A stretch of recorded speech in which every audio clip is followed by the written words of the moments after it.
OK, sujet sensible ici. Hydro-Québec. Taxer les Américains pour notre énergie. Moi, ce que je dis, c'est que tout doit être sur la table. Parce que dans cette guerre commerciale, l'énergie, c'est comme... C'est une carte maîtresse qu'on a. Et depuis le début de la menace des tarifs de Donald Trump, le Québec n'a jamais fermé la porte d'ajouter des tarifs sur nos exportations d'électricité aux Américains. Mais on marche sur des œufs.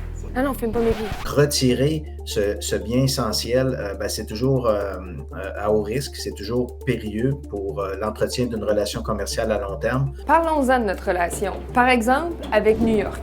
Le Québec approvisionne l'État en électricité depuis plus de 100 ans. C'est une relation qui va un peu dans les deux sens, comme un ascenseur.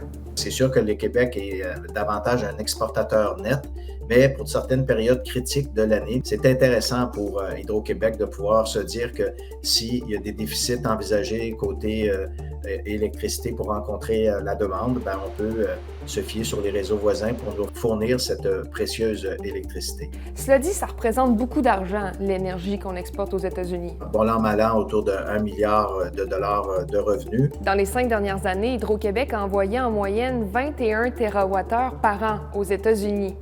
Ça équivaut de fournir de l'électricité à 2 millions de foyers pendant un an.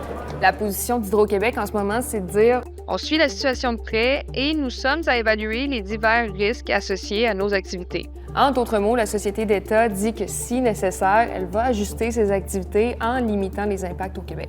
Parlant de ça, vous savez que le secteur industriel québécois bénéficie de tarifs d'Hydro-Québec avantageux, mais ce ne sera bientôt plus le cas. C'est juste que le projet de loi 69 sera étudié bientôt. Il ouvre la voie à une augmentation considérable des tarifs d'électricité pour les clients industriels d'Hydro-Québec. Mais là, cette semaine, Christine Fréchette a convenu que c'est quand même important de prendre en considération le contexte actuel et de l'impact que ça peut avoir sur les industries québécoises.